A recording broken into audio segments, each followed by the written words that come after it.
You did the right thing by clicking on this video, because we are not just going to discuss the questions from RTP, but I'm also going to discuss the concept in detail with the help of my special handwritten notes. I will show you how to identify the keywords and sentences and frame the entire answer using just those few words and sentences. We will not only discuss the concepts, but we will also learn how to apply the concepts in the question and to frame the answer as required by the institute. The best part is that these lectures are in English only to suit all types of students. If you're watching my video for the first time, I am CA Preeti Agarwal and I make videos specially for you. Subscribe to your channel Theory Masters Learning and hit the bell icon so that you get notifications for such important videos.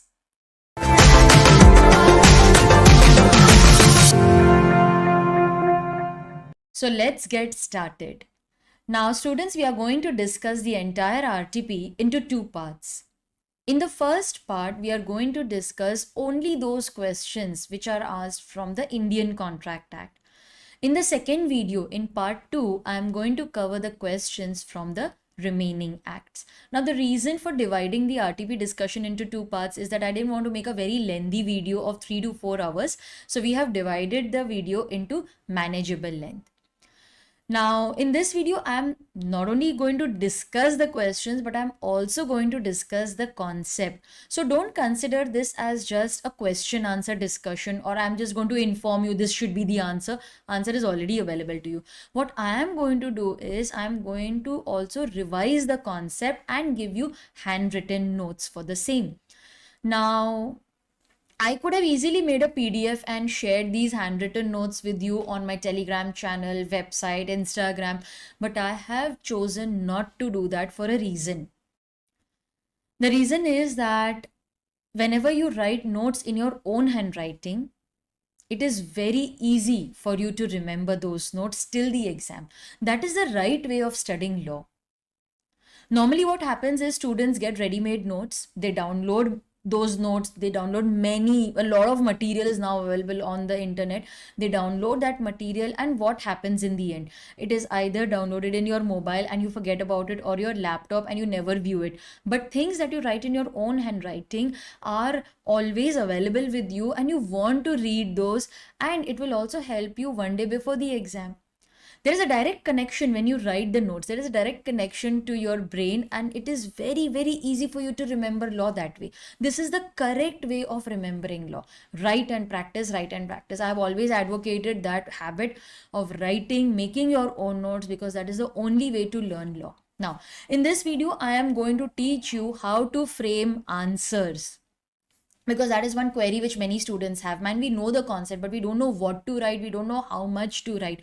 So I'm going to teach you that also, and I will also teach you a trick wherein you just write one or two sentences and you will automatically be able to link it, you will be able to form a loop, and you will know what the next sentence should be. So watch this video till the end, because I'm going to teach you many techniques of framing the answer by remembering just one or two points.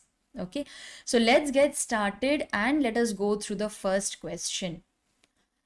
Explain the type of contracts in the following agreements under the Indian Contract Act 1872. Now, X promises to sell his scooter to Y for rupees 1 lakh.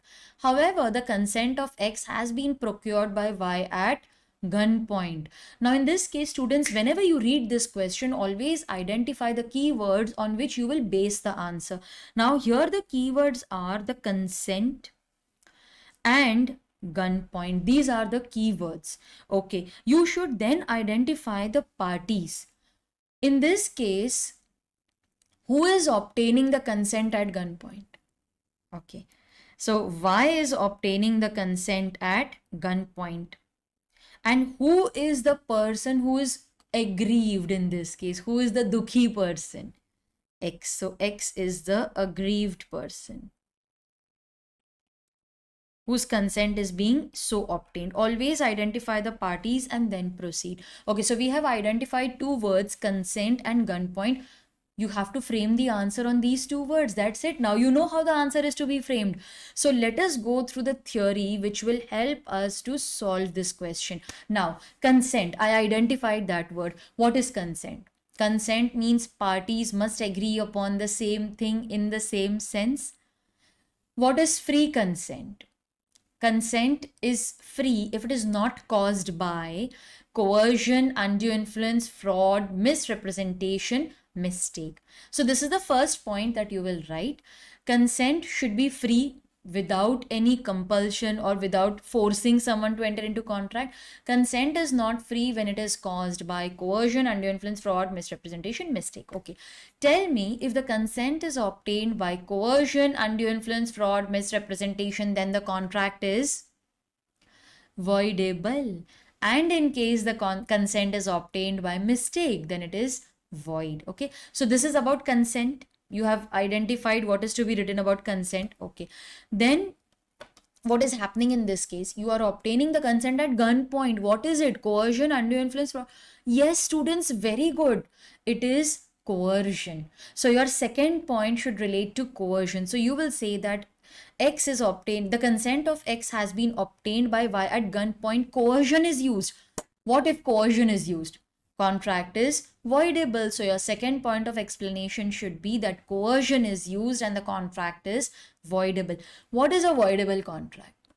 Voidable means the aggrieved party, the dukhi party, X, has two options. Either to treat the contract as valid, keep quiet, treat the contract as valid, or to cancel the contract. Yes. So your answer should contain two main points. First, you will explain consent and free consent. Then you will identify that coercion is used and you will say that the contract is voidable. Now, students, please note that the option to treat the contract as voidable is available only and only with the aggrieved party. That is X in our case. No such option is available with Y, the party causing coercion. Okay, will you remember that? So pause the video.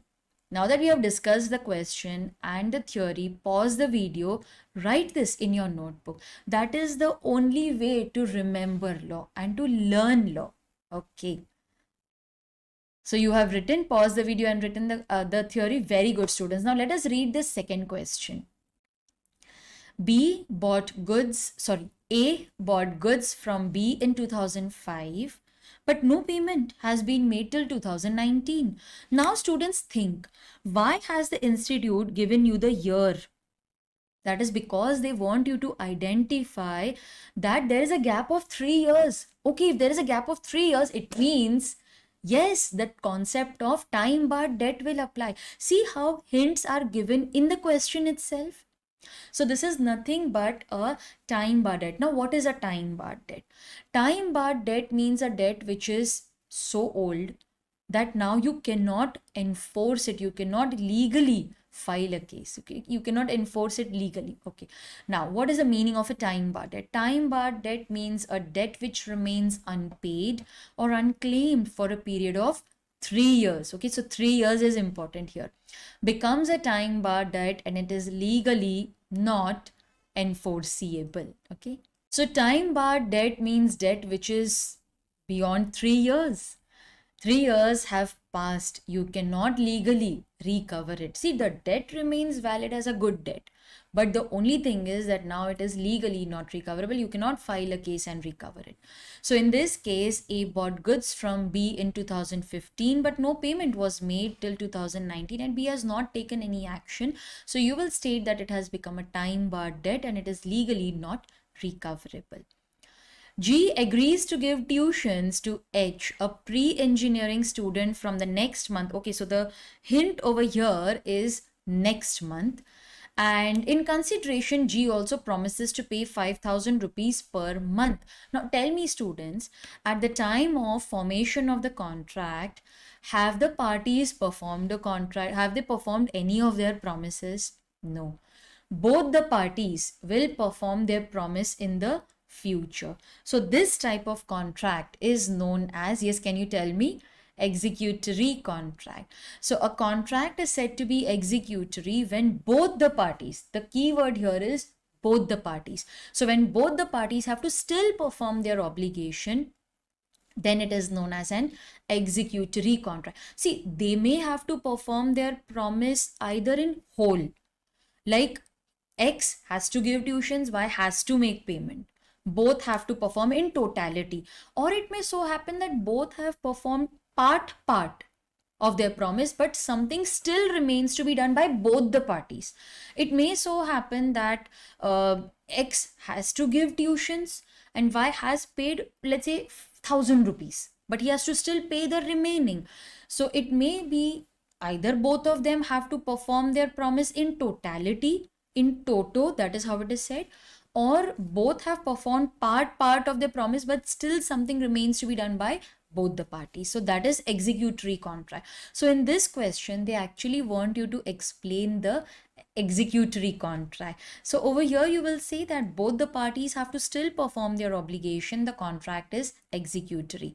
G will give tuitions in the future and then H will pay the money in future. Both have to perform the promise. It's an executory contract. Students, the next question is a theory question. To form a valid contract, consideration must be adequate. Comment. Okay, is it correct?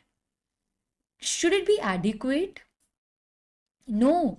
So how will you frame the answer? You know the answer, that consideration need not be adequate. But what are the points that you will write? See, I will tell you, I will show it to you. I'll show you just one point and then we will form a loop and frame the entire answer. Now, what is the meaning of consideration? Consideration means something in return. Okay. Now, this you will first write the point that consideration means something of value. Okay, consideration must be of some value because this is the heading for that question. Consideration must be of some value. If you see my notes also, my textbook, consideration must be of some value is the heading, and in that we have written explanation. So let's see that. Consideration must be of some value. So what is consideration? That will be your next point. Consideration means something in return. Okay, something means anything of value. Okay, see how we have linked these points. So you need to remember only one point. Consideration must be of some value.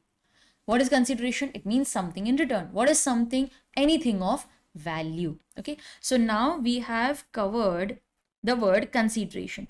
Now let us come to the word adequate. Consideration may seem adequate, it may seem inadequate. Now let's say that I want to sell you my car for rupees 5 lakhs. It seems adequate. But what if I say you are such a dear friend of mine that I am ready to sell my car to you only for 500 rupees? Will that inadequacy make the contract void? No, it is open to both the parties to fix the price. So law has left it open to the parties. You decide the price at which you want to sell. So consideration may seem adequate, it may seem inadequate. Now inadequacy is what we need to comment on. So let us link that point to the next point. Inadequacy will not make the agreement void. So students, up till now, have you realized we have covered 4 points? So you need to say consideration must be of some value. Consideration means something in return. Something means anything of value. So we have covered consideration word. Now come to adequate. It may seem adequate, it may seem inadequate. Inadequacy of consideration will not make the contract void. See how you can link the next sentence to the previous one. Yes, law only insists, it only requires the presence of consideration and not adequacy of it. Law wants consideration to be present. It may be adequate, it may be inadequate.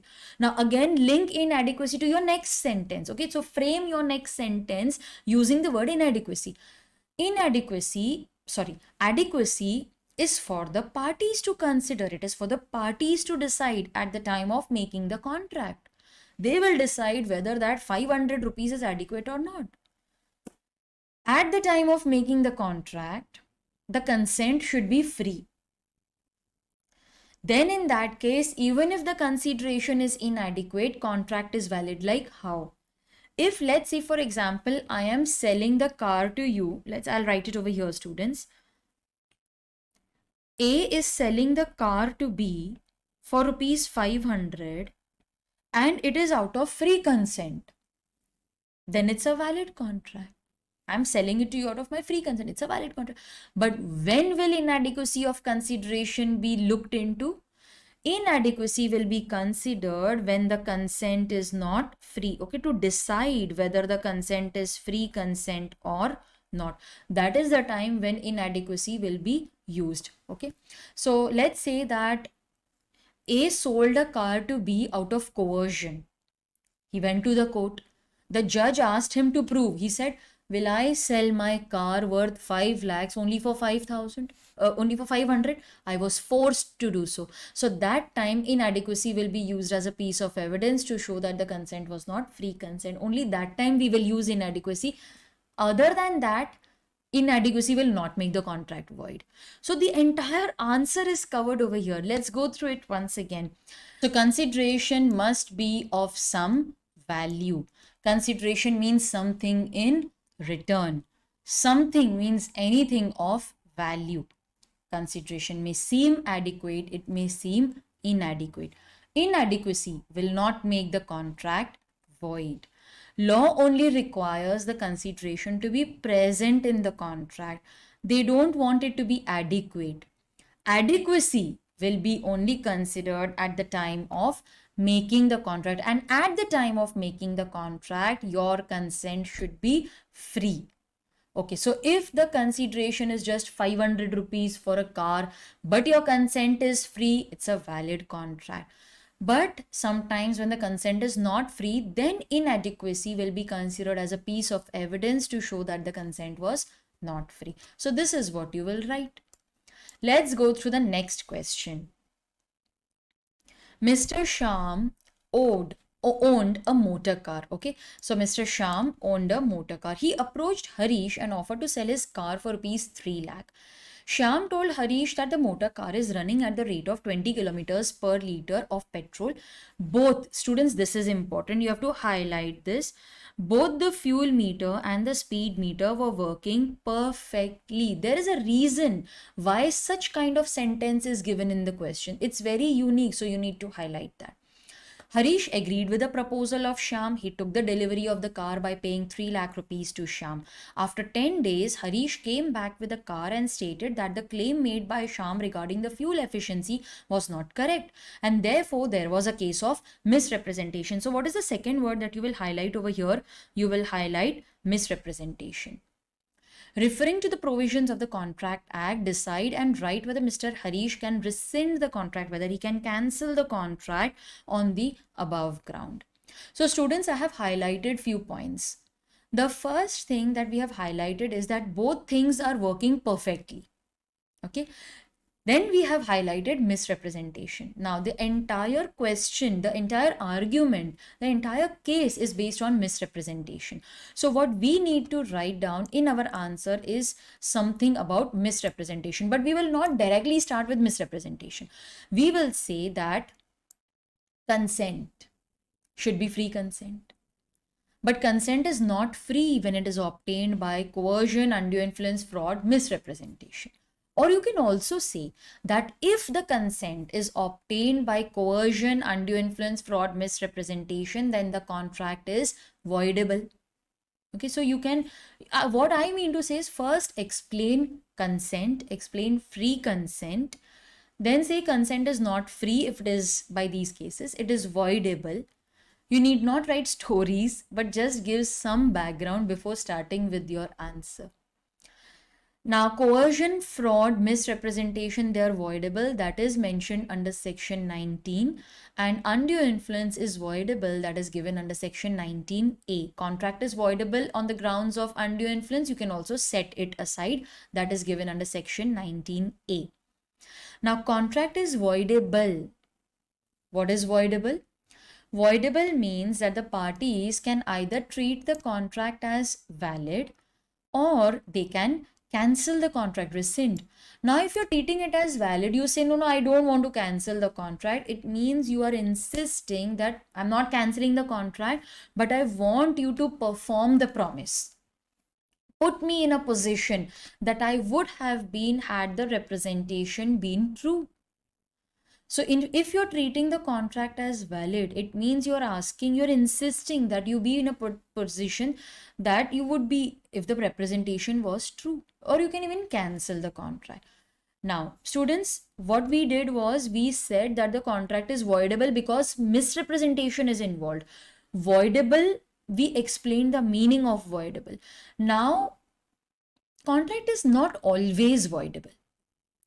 Contract may be valid if the parties had the means of discovering the truth with ordinary diligence. So over here, the fuel meter, the speed meter, they were working perfectly fine, and you need not be some expert to check that. So if you would have checked, if you would have exercised ordinary diligence, if you would have checked, you would have come to know that the fuel meter and the efficiency that is being claimed, that is not accurate. So over here, if you had the means of knowing the truth with ordinary diligence, can you cancel the contract? No. So you have to arrive at that solution. That is why I highlighted this sentence for you. Since both were working perfectly fine, you had the means of knowing the fuel efficiency, you cannot cancel the contract. Now students, let us go through the model answer for this question. As per the provisions of section 19, when the consent is obtained by coercion, fraud, misrepresentation, contract is voidable, because they are referring to 19. They have not mentioned undue influence because undue influence is covered under section 19A. So a party whose consent is obtained by fraud or misrepresentation may, if he want, insist that the contract be performed, and he be put in the same position that he would have been had the representation been true. So in case the consent is obtained by fraud or misrepresentation, you can insist on the contract being performed. Exception is also mentioned, which even I have given. However, the contract is not voidable if the party whose consent was so obtained had the means of discovering the truth with ordinary diligence. If you would have been little careful, if you would have examined, you would have come to know that the fuel efficiency is not correct. So this is the theory, students. This is the theory. Then they have given the solution. In this case, both the fuel meter and the speed meter, they were working perfectly fine. So Mr. Harish had the means of discovering the truth with ordinary diligence. Therefore, the contract is not voidable. He cannot rescind the contract on the above ground. And the note that I have mentioned over here, you can copy this, pause the video, write it down. Done? Okay, let us proceed. Let us discuss the next question, question 4. Mr. S, aged 58 years, was employed in a government department. He was going to retire after 2 years. Mr. D made a proposal to S to apply for voluntary retirement from his post so that D could be appointed in his place. Students, this question is from the January 2021 examination. This was the first question. D offered a sum of 10 lakhs as consideration to S in order to induce him to retire. S refused to retire, but when he evaluated the amount offered as consideration, it was just double of his remuneration. Then he agreed. He agreed to receive the consideration and retire from the office. You have to decide whether the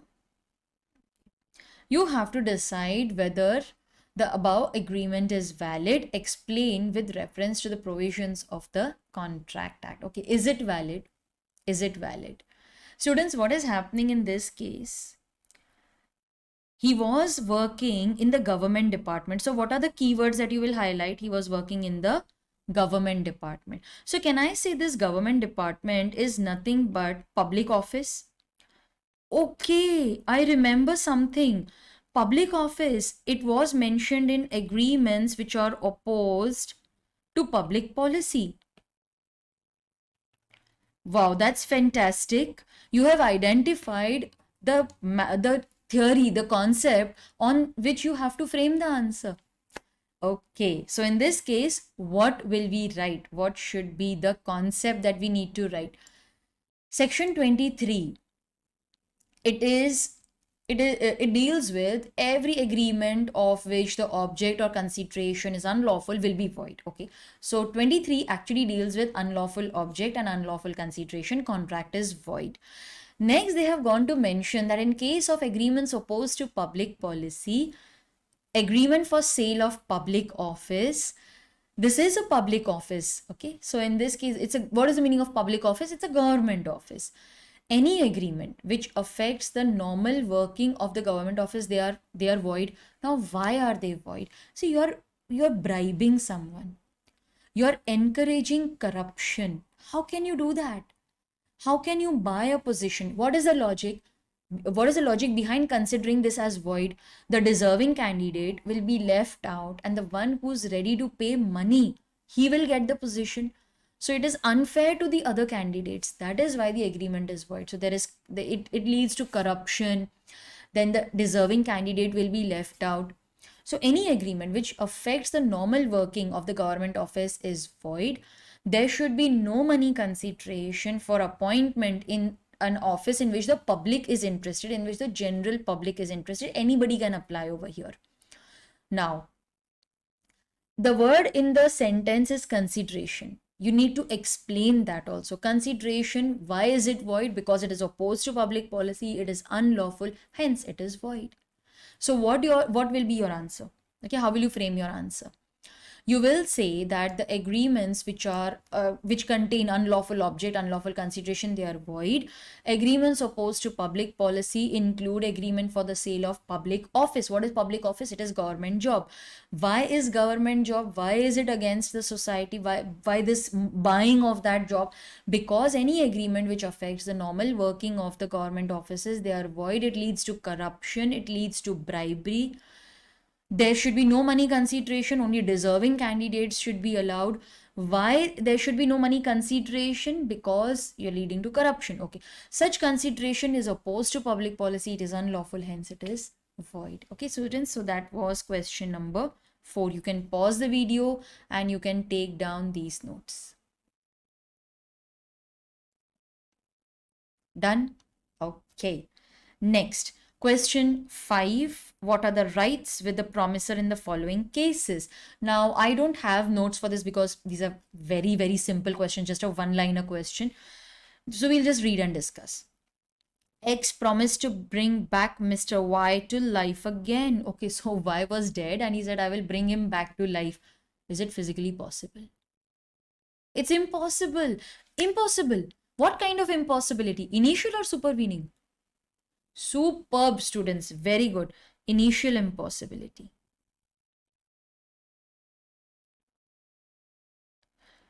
So in this case, because it is impossible right from the beginning, can I say that the contract is void ab initio? That's it. You're not supposed to write anything more. One line, that's it. Okay. Next. A agreed to sell 50 kgs of apples to B. The truck carrying the apples left for delivery on 15th of March. Now, students, there is a reason why they have given the date. They have mentioned the date because it is important to deliver the goods on time. So they left for delivery on 15th. It means it has to reach in time. See, in case of the transportation contract, time is considered to be an essence. So you need to first mention that it is important for the goods to be delivered on time. Time is essence. Another point which you can stress on is that we are sending apples. Apples are perishable. Okay, so in case of perishable goods, time is an essence of contract. What if the goods are delayed? Due to riots in between, they could deliver it only on 19th. So in this case, the goods obviously will decay, the apples will decay. I agree it is not the fault of the transporter, but law says that the contract will be discharged due to destruction of the subject matter. Now, we entered into contract for apples. If apples are destroyed, if they are decayed, if they have deteriorated, so there's no contract. It becomes void due to supervening impossibility, that is destruction of subject matter. And yes, they have also mentioned time is essence. Now you will say, ma'am, time is essence, then the contract should be voidable. No, in this case, I don't know why in the answer, model answer, they have written time is essence. Even if you don't mention that, I think the answer should be right. An artist promised to paint on a fixed day, promised to paint on a fixed date for a fixed amount of remuneration. Okay, so the keywords are artist, and he agreed to paint for a fixed remuneration, but he met with an accident and lost both his hands. Oh, so sad. Now, in this case, an artist is not able to perform his promise. Can it be performed by someone else? No, because we are entering into contract for his personal skill, for his personal consideration, for his personal involvement. It cannot be performed by anyone else. Okay, so in this case, the contract becomes void. It is now impossible to perform the contract. So again, we will frame our answer on the concept of supervening impossibility. This is due to incapacity of the parties to perform the promise. The next question. Abhishek entered into a contract for the import of toys from China. Valid contract. But due to disturbance in the relation, the imports were banned. So at the time of entering into contract, it was valid. But later on, subsequently, imports were banned. Can I say that it becomes impossible after the contract was entered? Can I say it is supervening impossibility, subsequent impossibility? Contract becomes void. Okay, it becomes void. The next question, that is the sixth question. Liquidated damage is a genuine pre-estimate of compensation of damages for certain anticipated breach of contract, whereas penalty, on the other hand, is an extravagant amount stipulated and is clearly unconscionable, unreasonable. It has no comparison to the loss suffered by the parties. Explain. Oh God, that's a very lengthy sentence. But the answer is very simple, students. They want you to differentiate between liquidated damages and penalty. Not differentiate exactly, but they want you to write down something about liquidated damage and how is it different from penalty. So I have few sentences for you. Now, what are liquidated damages? Liquidated damages are pre-estimated damages. Now, breach has not even occurred, but the parties pre-estimate the damage that in case there is a breach of contract, you will have to pay this damage. So they may decide like a lump sum amount. You will have to pay 50,000, you will have to pay 5 lakhs. Or they may say you will have to pay 200 rupees per bag, 500 rupees per tire. So these pre-estimated damages, they are known as liquidated damages. Now, why do parties decide this well in advance? Because they want a fair and a genuine pre-estimate of probable loss. They don't want to waste time when the breach occurs. They want you to be very clear, in case breach occurs, this is the damage that we have agreed, you will have to pay that. So it is a fair, it is a genuine estimate of the probable loss. Loss has not occurred, but they say in case loss occurs, this is the damage. Whereas penalty has no correlation with the actual loss. Penalty is a way of punishment. It is a way to make you remember that you committed breach of contract, pay penalty so that next time you don't repeat it. It is unconscionable, totally agreed. It is exorbitant. Now, if the loss is only 5,000 rupees, they will tell you to pay a penalty of 5 lakh rupees. Like say in case of traffic rules, if you break traffic signal, actually there is no harm as such, but they say no, you will be subject to penalty of let's say 5,000 rupees. If you have parked your vehicle in a no parking zone, you will have to pay 10,000 rupees as parking charges, as penalty. So in this case, the fine is so exorbitant, it is so high, it is so much that you will remember next time. Once you pay 10,000, you will never park in a no parking area. So penalty has no relation, it has no correlation with the actual loss. It does not bear any relation to the actual damage suffered by the aggrieved party. It is clearly unconscionable, it is unreasonable, it has no comparison to the actual loss. Now, I've also given you examples like A offered to supply wheat to B at 5,000 and B promised to pay 5,000 rupees for that. But they have decided in advance at the time of entering contract that in case there is a breach of contract, then you will have to pay 200 rupees per bag as damages. Okay. In case of penalty, A gave in loan to B at, let's say, 15% rate of interest. It was due on 15th of June. B had to pay it along with interest at the rate of 15%. But if B failed, they had agreed that you will now have to pay interest at the rate of 20%. So it's like a penalty for late payment. Okay. So that is penalty. Students, you can pause the video and you can take down notes. All right. Next, question number 7. We have almost come to an end of the questions in Contract Act. Let us discuss question 7. This is from the November 2020 attempt. Mr. S and R, they made a contract wherein S agreed to deliver paper cup manufacturing machine to R and to receive payment on delivery. So what will happen in this case? X will deliver and at the same time Y will make the payment. That is your hint. This is the hint in the question, students. S agreed to deliver the paper cup manufacture machine to R and R agreed to receive the payment on delivery. It means that you will deliver the cups and he will make the payment. This is nothing but simultaneous performance of promise. It is reciprocal promise. The hint is always in the question. The answer is always in the question. Now, let us discuss the theory. Okay. On delivery, okay, there's just one sentence remaining. Let us read that. On delivery date, Mr. R didn't pay the agreed price. Decide whether X is bound to fulfill his promise. If R has not paid the price, is X bound to deliver the machine? Okay. Now, in case of simultaneous performance of reciprocal promise, section 51, the promisor and promisee both have to perform their promises at the same time. If the promisor is not ready to perform his promise, promisee will not perform his, and vice versa. So students, I have given you an example over here. X promises to deliver rice to Y and Y promises to pay the amount on delivery. Okay, so he will pay the amount on delivery. Now, promisor need not perform his promise unless and until the promisee is ready and willing to perform his promise. Promisee may not perform his promise unless and until the promisor is ready and willing to perform his promise. Both the promises have to be performed simultaneously. So if one party is not ready, other party will not perform his promise. So that is explained later. See, such promises constitute concurrent conditions, means both have to perform at the same time. What is concurrent? If one of the promises is not performed, the other need not be performed. That is concurrent. Performance is conditional on the performance of the other. You perform, then I will perform simultaneously. Okay, simultaneously we will perform.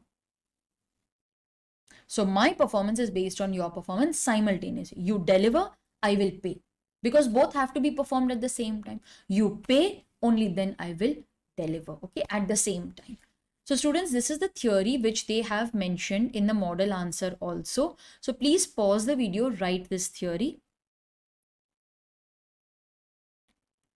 All right. Okay.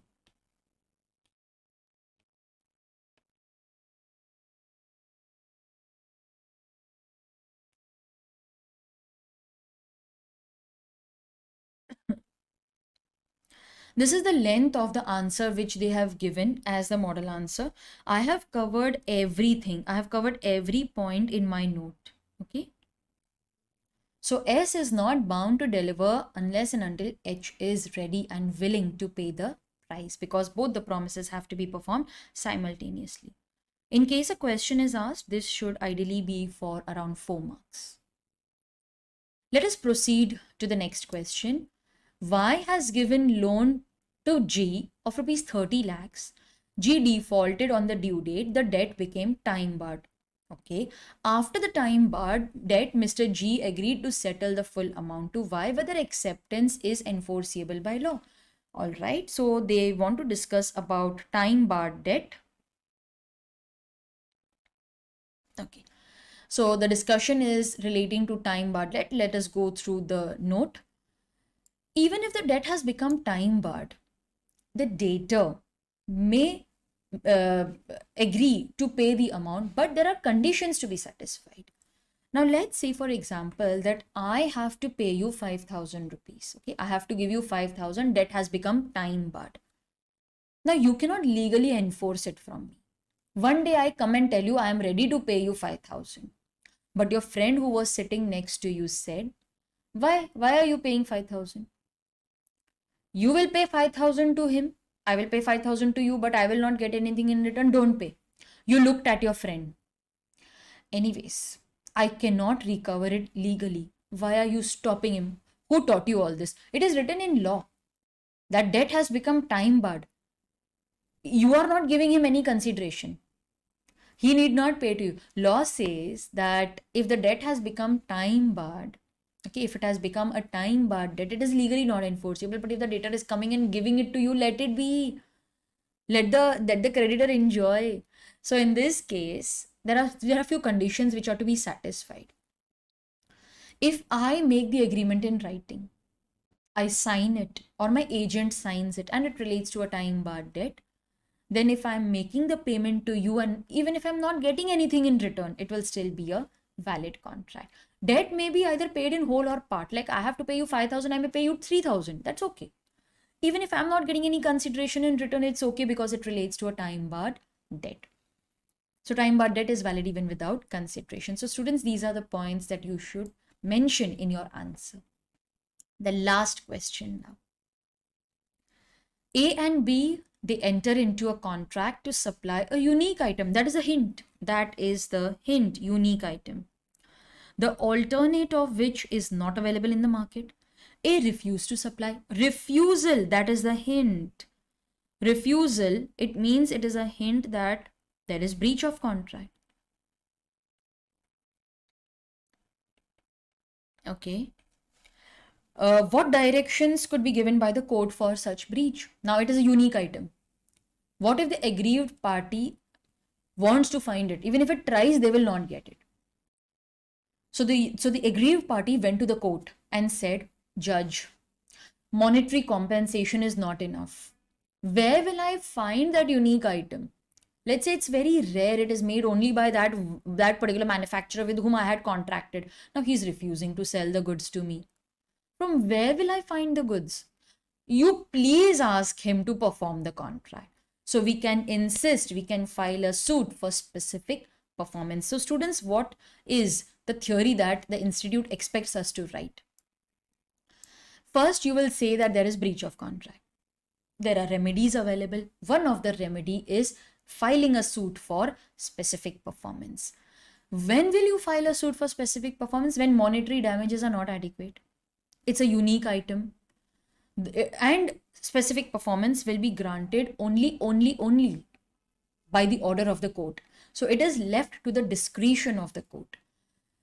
You can ask the party to perform the promise according to the terms of the contract. So these are the few points that you will mention in your answer. Let's go through it once again. Monetary damages are not adequate. You can insist on specific performance, but specific performance will be granted only and only by the order of the court if the court is convinced. The court may ask the promisor to perform the promise as per the terms of the contract. So students, you can pause the video and take down notes for the second and the third question.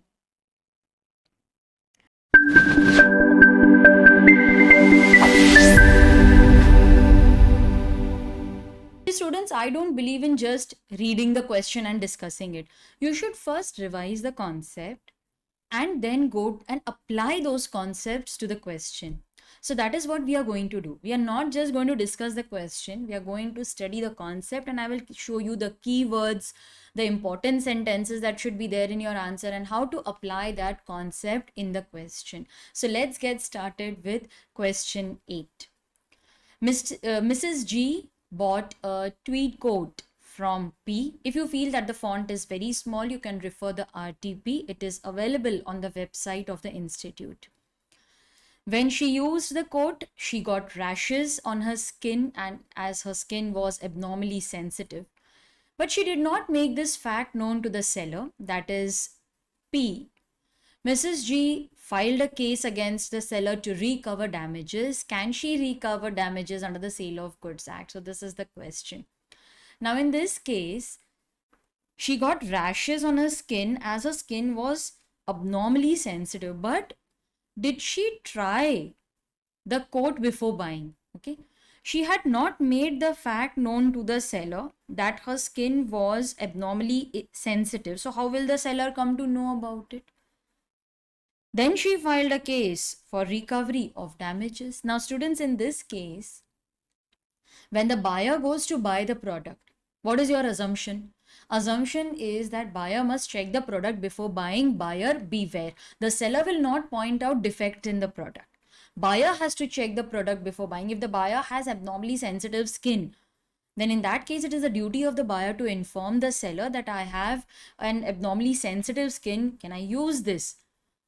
So what are we going to write? What is the institute expecting to write in your answer? First, we will write down only the theory and then we will discuss the question and apply that theory. That is how you're going to write the answer in the exam also.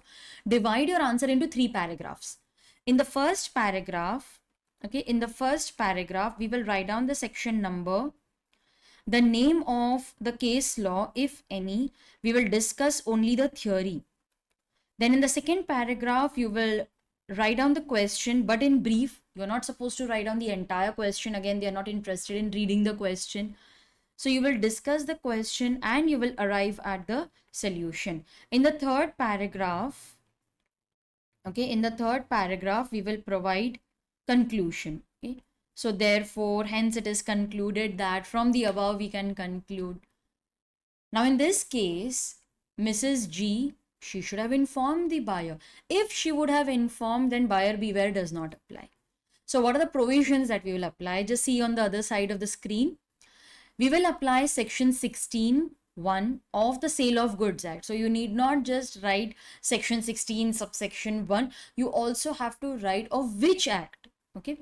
So section 16 subsection 1 of the Sale of Goods Act 1930. It discusses condition as to quality or fitness of the goods. Now, are the goods of the quality that you require? Are they fit for the purpose that you want? That only the buyer will be able to judge, right? How will the seller come to know why you are buying the product? Unless you tell him.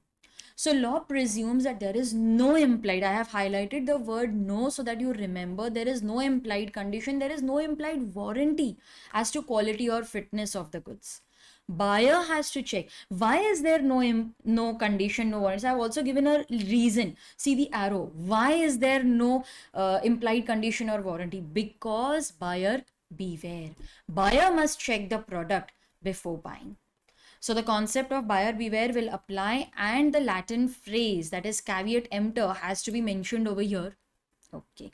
Now you also have to write down the exceptions.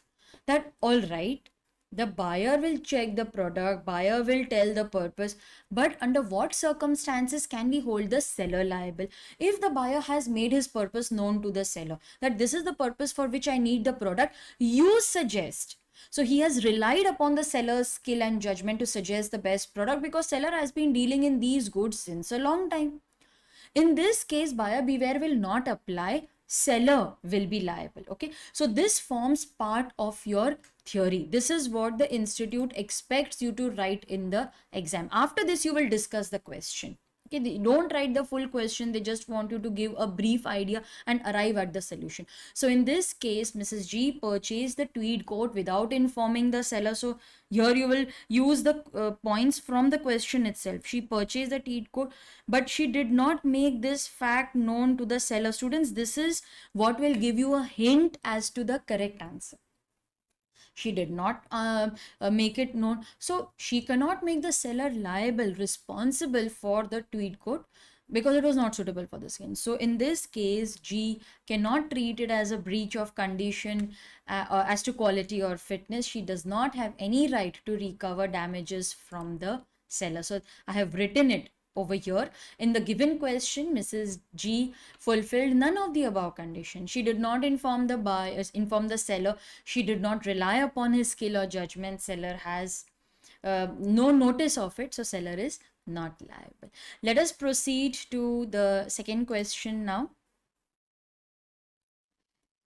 From Sale of Goods Act, question 9, what is the difference between condition and warranty, and when is condition treated as warranty? So students, in this case, it's a theory question. Okay, it's a theory question. You will first write down the difference between condition and warranty, and then you will mention the circumstances where condition of breach of condition is treated as breach of warranty. Now, please pay attention. You can write down the difference between in the tabular form, because if you see the RTP, if you see the suggested answers, they have also written it in the tabular form. Now, what is the first point of difference? Condition is a stipulation. Stipulation means a representation. That word is important. I have highlighted that. You should include that in your answer.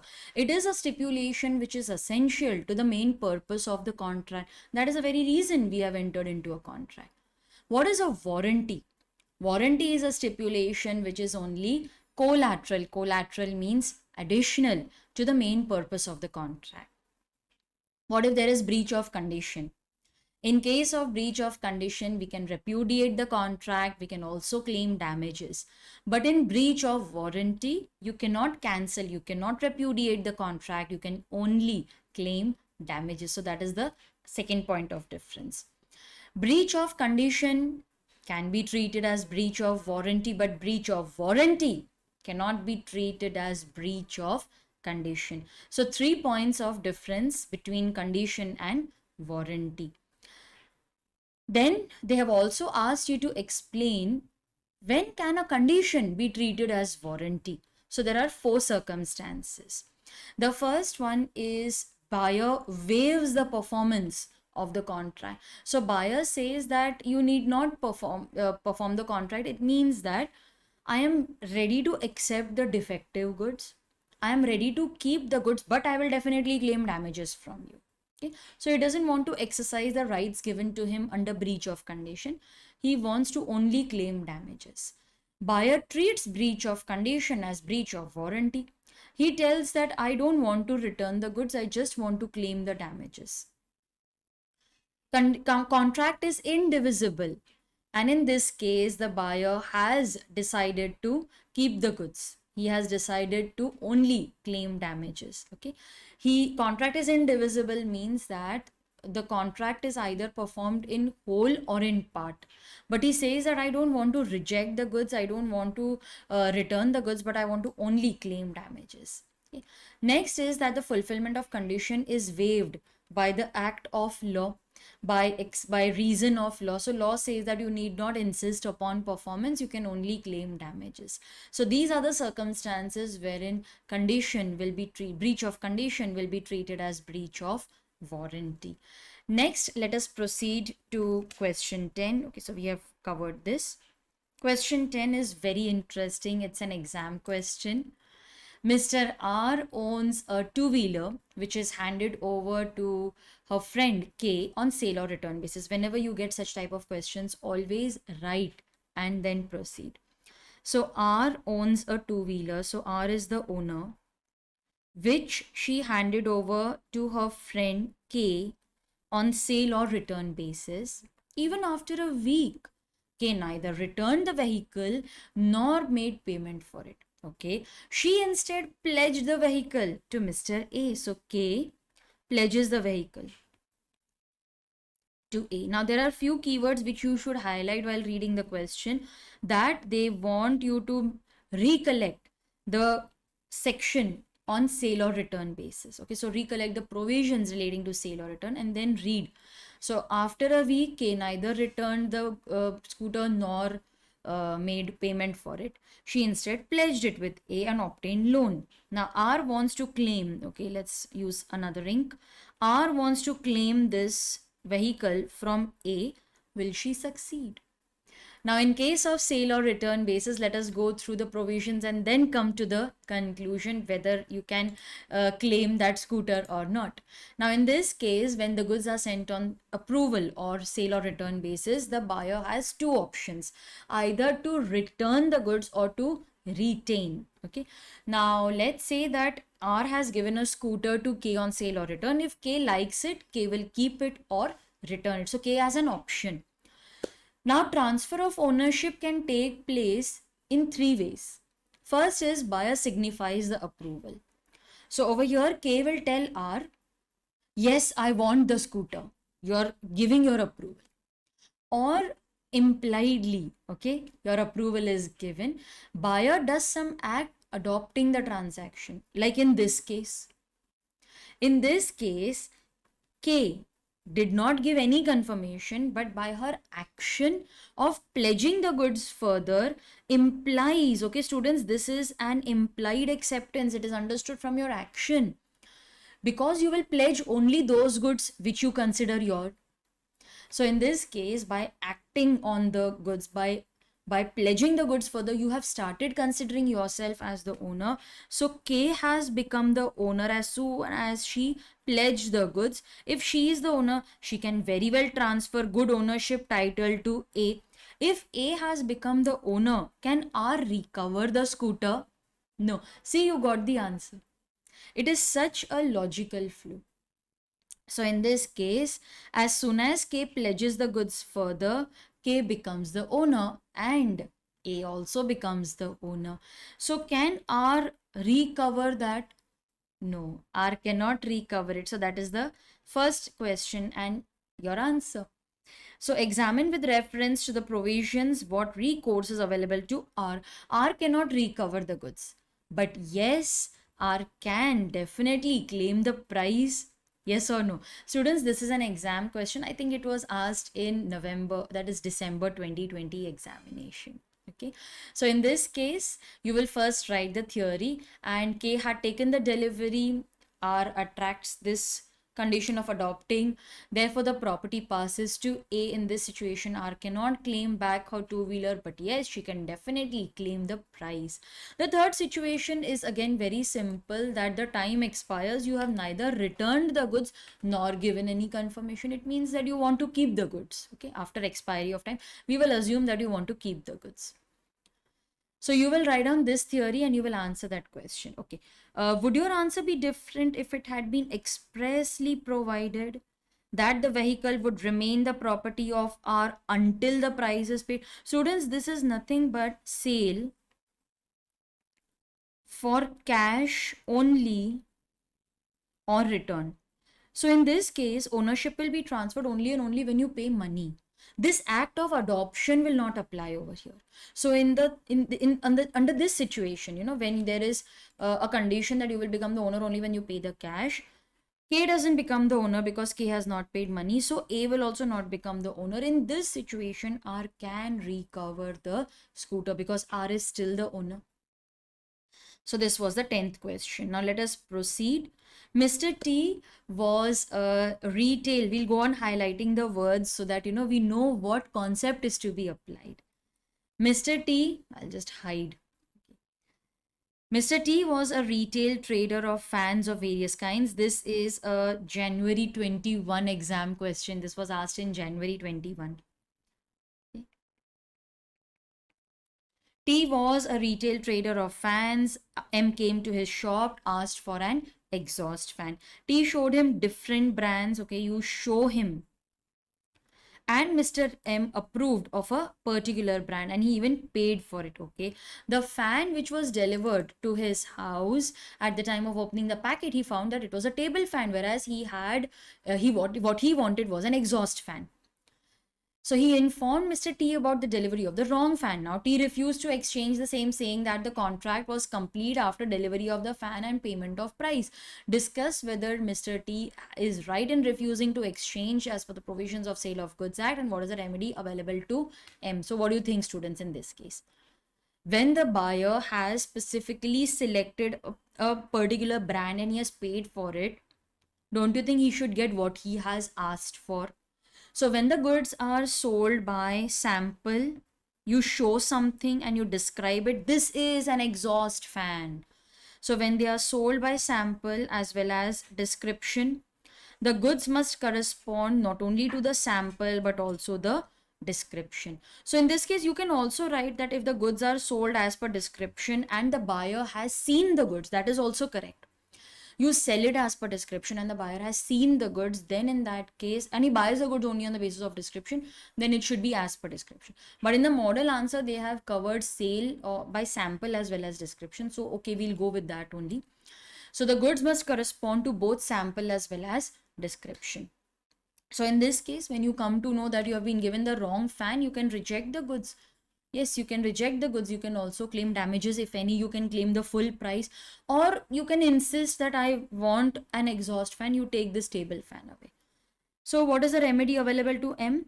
So for in the first question, T is not right in refusing, and remedy available to M is he can either repudiate the contract and claim full refund of price, or he can insist that, all right, I'm not canceling the contract, but you now supply the exhaust fan which I had selected. So he can insist upon performance of the contract.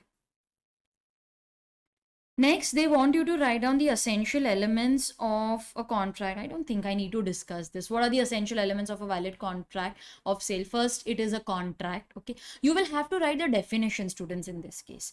Okay, so write down the definition because the definition covers all the essential elements.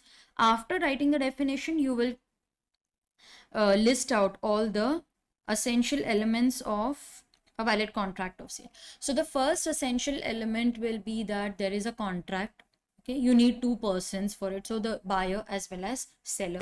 So the second element will be two parties, then the third element will be buyer and seller. You will explain all these points, not just list down, although in the model answer they have just listed down, but I think you should explain the point, maybe in one or two sentences, but I think explanation should be given. Then in that case, there is a buyer, there is a seller, there is transfer of property, of goods. So goods will be one element, and for price, so price is the other element. So contract, two parties, there must be that, sorry, I just lost track of it. There is a contract, there are two parties, there is transfer of property, there are buyer and seller. Property is nothing but ownership, there are goods and price. So these are the essential elements of a valid contract of sale. Okay, then we come to the Indian Partnership Act 1932. Okay, so I have a note for the next question. This is also an exam question. It was asked in November 2000, or it was in January. So it was asked in the attempt 2020. Explain the circumstances of liability of the firm for misapplication by the partners as per the provision. It's a theory question, students. It's a pure theory question. Let us go through the notes for that. Section 27. I hope it is very clear to you over here. As per section 27, what is the liability of the firm for misapplication by partners? So who has committed the misapplication? Partners. But for Partners Act, not only the partners but also the firm is liable. Okay, so now in this case, there are two scenarios. The first is that partner receives money. I have highlighted the word partner for a reason. Partner receives money or property from the third party and he misapplies it. So let's say that the partner received 50,000 rupees from a customer, spent it. Can the firm tell the third party, you had paid 50,000 but our partner went and spent it, pay the money again? Can we ask the third party to pay the money again? No, we are liable for this misapplication by the partner. So partner receives money or property and he misapplies it. In the second scenario, the firm receives money or property in the ordinary course of business from the third party and the same is misapplied by any other partner. So here the property or money has been received by the firm. Let's say that the firm received some shares for safekeeping. One of the partners sold the shares. So the property is received by the firm and it is misapplied by partner. So for this wrongful act of partner, the partner is liable, but along with him, the firm is also liable. So that is section 27. It's just a theory question. You need not explain anything, but if you can write the theory with the support of examples, that will be the best way to answer this question. Let us proceed with the next question. It's a very interesting question. M and P, they were partners in a firm. The firm ordered. Students, the key word here is ordered because the entire answer is based on that. Now, even though the word order is very important, the model answer in RTP has not commented very strongly on that word. There's just one sentence wherein they have explained, but the word order is very, very important in this question. This is also an exam question. M and P, they were partners. The firm ordered JR Limited to supply furniture. All right. P dies. Okay, so let me mark that. P has died, but other partners continue the business. The firm did not give any notice about P's death. There is a reason why they have given you this sentence. Is public notice required in case of death? No. Even if notice is not given, the firm will be liable to the third party. Okay. And will the estate of the deceased partner be liable even if no notice is given? No. The entire question is based on this concept. The entire question is based on the concept that public notice is not given. Is the estate liable? You will say no. Anyways, notice is not required to be given in case of death of a partner, insolvency of a partner. The furniture was delivered to the firm after P's death. Okay. So can I say that the order was before death? This is important, students. Order was before death. See, these are how you will identify the points which will help you to frame the answer. So order was placed before death, but the goods were supplied after death. Okay. If you are able to identify and apply the concept you learned in accountancy, you know what the question will be. You will know how to answer this. Then the firm became insolvent, they failed to pay. Explain whether P's private estate is liable to pay for the furniture. You tell me yes or no. Is P liable? Order was placed before death, but the delivery took place after death. Students, if you are very smart enough, you must have noticed why I am stressing on these points. Placing of order is not a financial transaction. You must have studied this in standard 11. The basic concept, placing of order is not a financial transaction. You also write in the journal no entry because it is not a financial transaction. Do you remember that? This is based just on that. So you had just placed an order before death. It's not a financial transaction. His estate is not liable.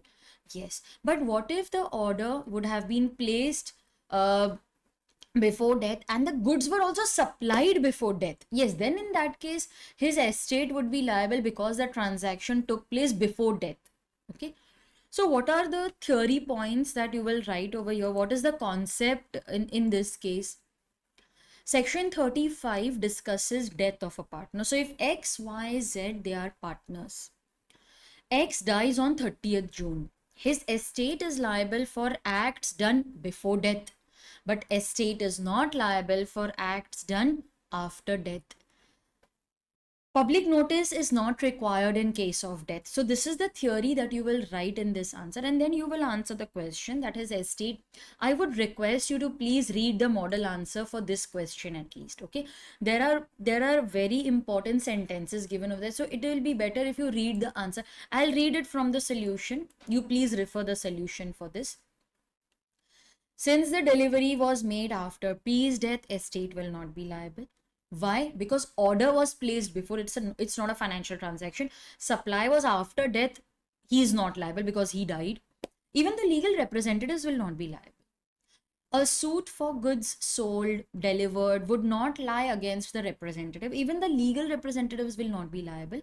There is no debt which was due in respect of the goods. There is no transaction, so how will the estate be liable? Next question. Will it make any difference if the company supplied the furniture believing that all of three were alive? In case of death, public notice is not required. So if you are not aware of the death, it will not affect the liability of the partners. The remaining partners, they are liable. Estate is Not liable. Estate stops being liable from the date of death. All right.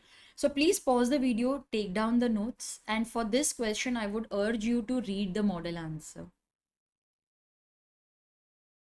Students, the next question is actually a theory question. Okay, it's actually a theory question. Mr. A, the transferor, transfers his share in partnership to the firm to B, that is transferee. Immediately you should be reminded of section 29, the rights of transferee of partners interest. Transferee doesn't get any right.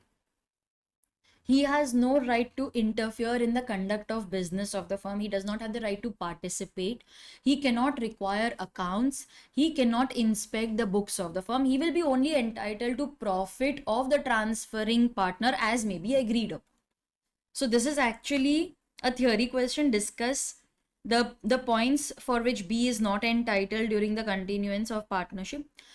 After the partnership is dissolved or after that transferring partner retires, he may get some rights to go through the books of the firm to ascertain his share, but they have not asked you to write that. They have just asked you to write what are his rights during the continuance of partnership.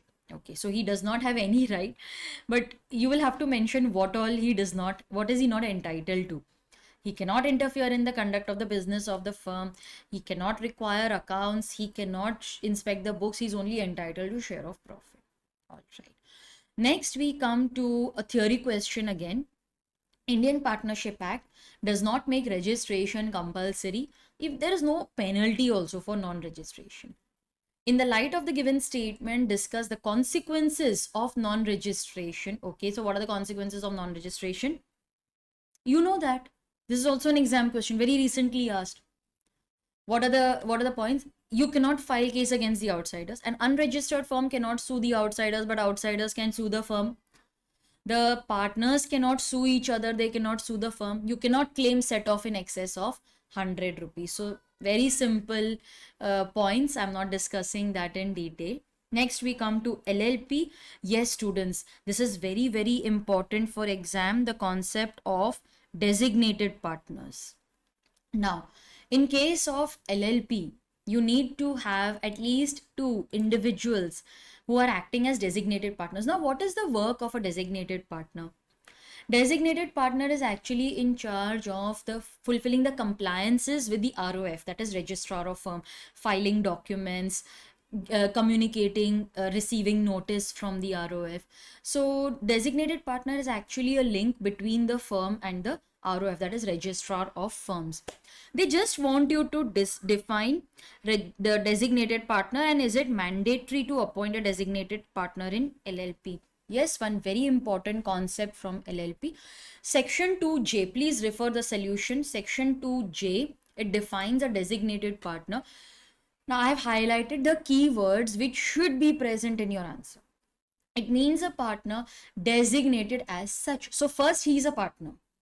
Then we tell him, why don't you act as a designated partner? So first he is a partner, but he is designated. He's given the responsibilities of a designated partner. He is a partner designated as such pursuant to section 7. What is section 7? Let us go through the provisions of section 7. Every LLP shall have at least two. So I have highlighted the keywords. Okay. You also, when you copy down notes, you will write that in different ink. At least two designated partners who are individuals and at least one of them. So you need at least two designated partners and one of them should be resident in India. You also have to write who is resident in India. You have to define that. So see how I have looped the points. First, designated partner means someone who is designated as a partner as such pursuant to section 7. Then what is written in section 7? Every LLP will have at least two partners, two designated partners. They are individuals. One of them should be resident in India. Who is a resident? Resident means a person who is in India, who stays for at least 182 days during the immediately preceding 1 year. Okay. Now A, B, C, D, E, they are partners. So out of them, you will assign, you will designate any two individuals. Individual means natural living persons as designated partner. But what if all the partners are body corporates, they are not individuals, then you will nominate individuals from these body corporates who will act as designated partner. Okay, what if I have one or more individuals and others body corporates? What if I have one individual partner and other body corporates? So this individual will become the designated partner, and from these body corporates one nominee. What if I have two individuals and other body corporates? Then both these individuals will become the designated partner. But it is not compulsory. From these two, you can have one as designated partner and one nominee as designated partner. So at least two individuals if they are ready, but if only one of them wants to be a designated partner, then he along with nominee. So two designated partners. So students, I hope that this note covers everything. Okay, so you just copy this note and the entire concept will be covered. I'll just show it to you properly. Yes, it begins from here. You can pause the video, write this and study only this before the exam. These are the, I think these are last minute revision notes which you are preparing along with me. And thank you so much for a very positive response on YouTube. I read your comments and you also sent me on my WhatsApp group as well as on my personal WhatsApp that you are enjoying the video lectures. Your comments they mean a lot to me. I read each of them and I also try to reply. Thank you so much for sharing your experience, and I'm so happy to know that you are using these notes, following the RTP. There was one student who said that, ma'am, I'm watching the entire video and also preparing myself to now take the mock test papers after going through your notes. Students, these are exam questions which you should study before the exam. To help you do that, we have a compiler on my website theorymasterslearning.com. In that compiler, we have all the past exam questions, MTP, RTP questions, everything given at one place, that too unit wise. So study the theory, study questions from MTP, RTP, and you're all set for the exam. I'm leaving a link of the compiler in the description box. Okay, so that was limited liability partnership. If in case you need to complete the notes, yes, this is the latter part of the note. Pause the video and copy this. We are left with only the questions from Companies Act. So let's discuss that. These are also just very recent exam questions. ABC has allotted equity shares with voting rights to XYZ Limited worth 15 crores, and they have also issued non-convertible debentures, NCDs, worth 40 crores. After that, the total paid up share capital is 100 crores and NCDs, they stand at 120 crores. You have to decide, first explain the meaning of an associate company, comment whether ABC and XYZ would be called as associate company. Okay, so they are actually looking out for the definition of associate company. So students, this is how I have framed the definition. Now I have tried to simplify it and see how you are supposed to read it. Okay, that is very important. So don't just copy it, you should also understand how to read it. All right, now Section 2, Clause 6 of the Companies Act 2013 defines associate company. Now, an associate company, I have taken A Limited and B Limited. See how I have written the definition. I have actually written the relevant points below the companies. Okay. Now, associate company, I'm assuming, is A. Associate in relation to another company. Can you make out? Associate A in relation to other company, that is B, means a company in which that other company means B. Okay, so A is associate if that other company B has significant influence. Okay, so if that other company B has significant influence. Now, what is the meaning of significant influence? Control of at least 20%. See, this is the definition. You have to by heart it as it is. But this note will help you to by heart the definition. Associate company in relation to another company means a company in which that other company has significant influence. Significant influence means control of at least 20% of the total voting power or control of or participation in the business decisions under an agreement. So if you control 20% of the voting power in the other company, then you are associate companies. Now students, in the model answer of RTP, they have given the old definition of associate company. They have not given the amended definition. So please don't by heart the definition given in RTP model answer. That's the old definition. After that, there have been amendments. This is the amended definition. Okay. Now, but which is not a subsidiary company. Okay, of such company having influence. Okay, so it is not a subsidiary company and includes a joint venture company. Okay, so company A in this case is not a subsidiary company, but if it is a joint venture company, then that is included in the definition of associate company. So how will you read it? A company in relation to another company, or associate company in relation to other company, means a company in which the other company has significant influence, but which is not. See how I'm moving my hand? Sometimes these hands also help you to remember. So associate company in relation to another company means a company in which the other company has significant influence, but it does not include. Are you getting me how you're supposed to learn? It does not, but it is not a subsidiary company of that other company having influence.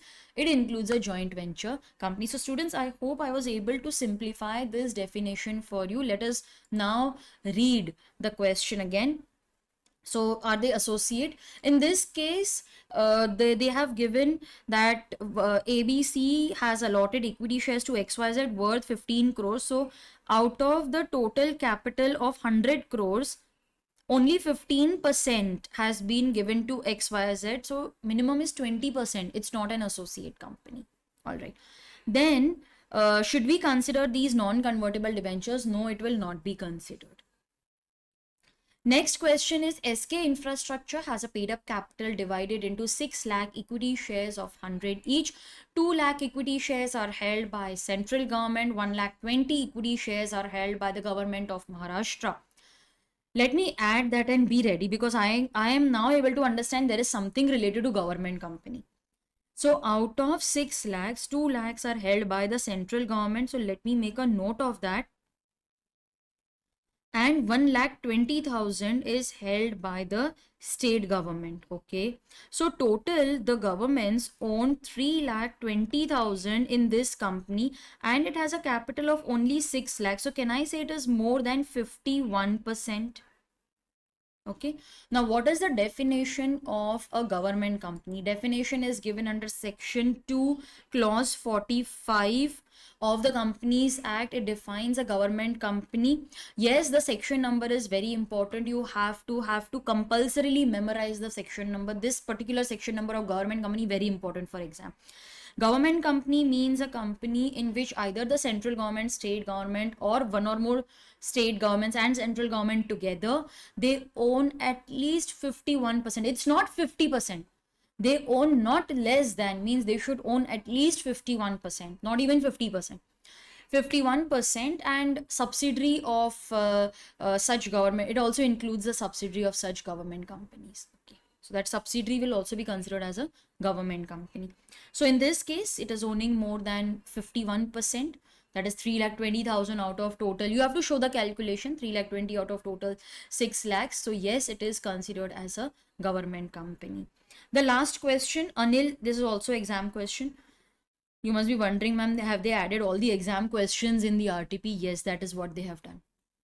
Anil formed a one-person company on 16th of April 2018. Now there is some significance of this date. That is why they have given. Otherwise, they would have not given you the exact date. They formed, so this is the year and date of incorporation. For manufacturing electric cars, the turnover is the turnover for the financial year on 31st March 2019 was 2.25 crores. Okay, alarm bells are ringing, because this is something which will decide whether it should convert itself into a private company or a public company. His friend Sunil wants to invest, so they decide to convert it voluntarily into a private company. Voluntary conversion. I had studied something like this. When can you voluntarily convert your company into your OPC into either private or public company. Voluntarily, you cannot convert unless 2 years have elapsed from incorporation, unless the limits are reached. Now, compulsory conversion happens when the paid up share capital exceeds rupees 50 lakhs or the average annual turnover for the relevant period exceeds rupees 2 crores. This is when compulsory conversion takes place. For voluntary conversion, at least 2 years should have elapsed, should have passed from the date of incorporation. But what if these limits are reached before 2 years? Then yes, you have to compulsorily convert it into either private or public company. Now in this case, even though 2 years have not elapsed since incorporation, but because you have reached these limits, you will have to compulsorily convert your OPC into either private or public company. So in this case, yes, it has reached the limit. It has crossed the limit of 2 crores of average annual turnover in just 1 year of incorporation. It will have to compulsorily convert. So yes, you can accept your friend Sunil's investment in the company and convert it into a private company. Wow, students, with this we come to an end of our discussion, RTP discussion for CA Foundation May 2021 attempt. We also took down notes and we learned how to apply the theory in practical questions. We highlighted so many new words and we learned a very new technique of learning theory. Yes, so I hope you enjoyed watching these videos.